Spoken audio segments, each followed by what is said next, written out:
एक बार एक राजा था। वो अपने प्रजा को प्रेम करने वाला एवं धार्मिक स्वभाव का था। वह हमेशा अपनी इष्ट देवी की बड़ी श्रद्धा भाव से पूजा पाठ किया करता था और उनकी कथा सुनता। भक्ति के प्रभाव से राजा का मन बहुत ही साफ था।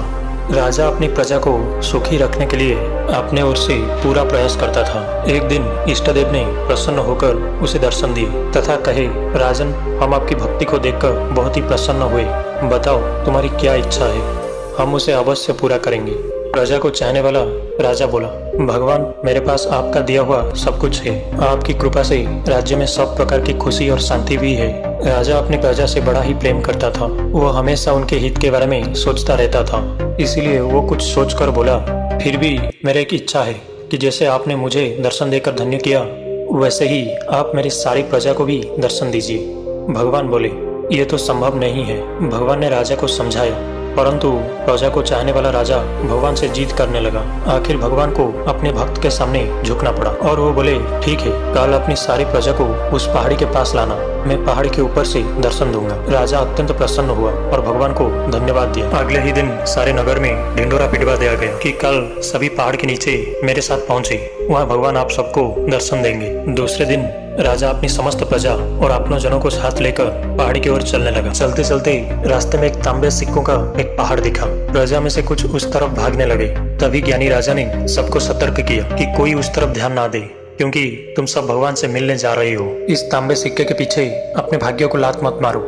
परंतु लोभ लालच में वशीभूत कुछ प्रजा उस पहाड़ की ओर भाग गई और उस सिक्कों को गठरी बनाकर अपने घर की ओर चलते हुए मन ही मन सोच रहे थे, पहले ये सिक्कों को समेट ले, भगवान तो फिर कभी मिल जाएंगे। राजा ने क्षिप्र मन से आगे बढ़ने लगे। कुछ दूर चलने के बाद एक चांदी सिक्कों का एक पहाड़ दिखाई दिया। इस बार भी बचे हुए प्रजा में से कुछ प्रजा उस ओर भागने लगे और चांदी सिक्कों को गठरी बनाकर अपने घर की ओर चलने लगे। उनके मन में विचार चल रहा था कि ऐसा मौका बार बार नहीं मिलता। चांदी के इतने सारे सिक्के फिर मिले ना मिले, भगवान तो फिर कभी मिल जाएंगे। इस प्रकार कुछ दूर चलने पर एक सोने की पहाड़ दिखाई दिया। अब तो प्रजाजनों में बचे हुए सारे लोग तथा राजा की स्वजन भी उस ओर भागने लगे। वो भी दूसरे की तरह सिक्कों को गांठरी बांधकर अपने घर की ओर चलने लगे। अब तो केवल राजा और रानी शेष रह गए थे।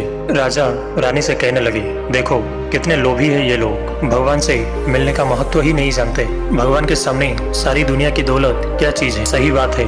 रानी ने राजा की बात का समर्थन किया और वो आगे बढ़ने लगे। कुछ दूर चलने पर राजा और रानी ने देखा एक सतरंगी आभा बिखरता हीरा का एक पहाड़ है। अब तो रानी से रहा नहीं गया। हीरे के आकर्षण से वो भी दौड़ पड़ी और हीरो को गांठरी बनाने लगी। फिर भी उसका मन नहीं भरा तो साड़ी के पल्लू में भी बांधने लगी।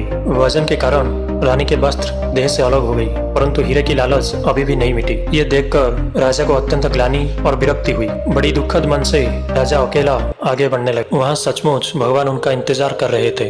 राजा को देखते ही भगवान मुस्कुराए और पूछे, कहाँ है तुम्हारी प्रजा और तुम्हारी प्रियजन? मैं तो कब से उनसे मिलने के लिए बेसब्री से इंतजार कर रहा हूँ। राजा ने शर्म और आत्मग्लानि से अपना सर झुका दिया। तब भगवान ने राजा को समझाया कि राजन, जो लोग भौतिक सांसारिक प्राप्ति को मुझसे ज्यादा महत्व देते हैं, उन्हें कदाचित मेरी प्राप्ति नहीं होती।